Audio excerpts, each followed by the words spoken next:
दमदम में car parking को लेकर धारदार हथियार से हमला।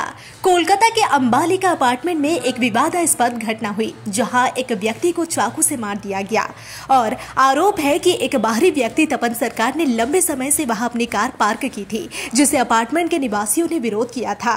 वकील देव सुंदर दरीफा ने इसका विरोध किया, जिसके बाद आरोपी ने उन पर चाकू से हमला कर दिया।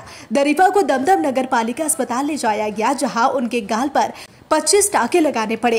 नागर बाजार पुलिस स्टेशन में आरोपी के खिलाफ प्राथमिकी दर्ज की गई है और पुलिस ने आरोपी को गिरफ्तार कर लिया। आरोपी कल न्यायालय में पेश किया जाएगा।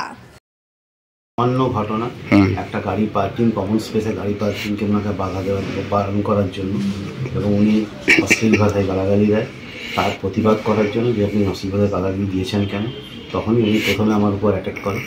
তারপরে আমরা যখন দুজনে হাতাহাতি শুরু হয় তখন কোনো ধারালো কোনো অস্ত্র দিয়ে আমার গায়ে আমাকে আঘাত করে এবং সেটা এতটাই গভীরভাবে আঘাত করে যেখানে 25টা স্টিচ পড়েছে এবং আমার যদি এক আঙ্গুল ইয়েতে যদি একটু বেশি চলে যেত তাহলে একবার তোমার জীবন।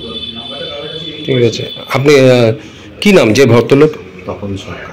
সে কোথায়? আপনারই প্রতিবেশী? হ্যাঁ, আমার এই পাশে, আমার এই বিল্ডিংয়ের পাশে।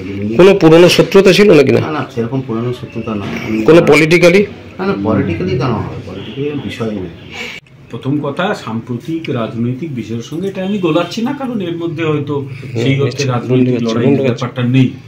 কিন্তু যা ঘটেছে ভয়ঙ্কর ঘটনা। আমি আজকে দুপুরে বাড়ি থেকে বেরিয়ে মেদিনীপুরের বাড়ি থেকে কলকাতা ঢুকেই আমাকে একজন বললো ওই দেবসুন্দরের গালে নাকি ওরকম চালিয়ে দিয়েছে। আমি তো প্রথম চমকালাম, ও তো নেহাতি একজন মানে ইয়ে ছেলে, শান্তশিষ্ট লয়ার, তার গালে কে মেরে দিল। তারপর আমি সঙ্গে সঙ্গে এদের বললাম যে অনির্বাণ ছিল, গৌতম ছিল, চলো দেখি কেসটা কী হয়েছে। এসে শুনলাম যে সেই ভদ্রলোক নাকি বিপ্লবী একেবারে, সে নাকি তিনি একসময় সিপিএম করতেন, না এখনো করেন। তারপরে একটা গাড়ি রাখার ব্যাপার, সামান্য একটা গাড়ি রাখার ইস্যু নিয়ে কেউ কারো গালে এরকম মানে ডিপ করে কেটে দিতে পারে, আমার তো প্রথম দেখলাম। এরা কী অসভ্যতা এগুলো, মানে আমি তো বুঝতে পারছি না এরা কী বিপ্লবী সিপিএম করে। মানে 34 বছর ক্ষমতায় নেই, তাও এই নেকড়ে বাঘের দাঁত নখগুলো কোথায় কোথায় বেরিয়ে আসছে। যাই হোক, তা অ্যাপারেন্টলি এটা হয়তো রাজনৈতিক নয়, বাট মানে যা ঘটেছে অত্যন্ত অমানবিক। সেই লোক, তার আবার 75 বছর। কি দিয়ে এমন ভাবে মানে মারা হলো যেটা জীবনহানির সম্ভাবনাও থাকতে পারে? হতেই পারতো, চোখে টোকে লেগেলে চোখ উড়িয়ে দিতে পারতো।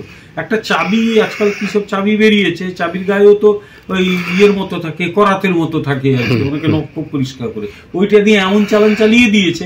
বা আমার তো মনে হচ্ছে, জানি না হাতে ব্লেড ছিল কিনা, আপনি এটা দেখবেন ডিপ হয়ে কেটে গেছে। তো আমার দলের একজন যদি কোথাও জখম হয়, আমার একটা কর্তব্য আছে তার সঙ্গে দেখা, তাই এসছি। এসে যা শুনলাম আমার তো একেবারে যাকে বলে হুঁশ উড়ে গেল আর কি। 70-75 বছর লোক এই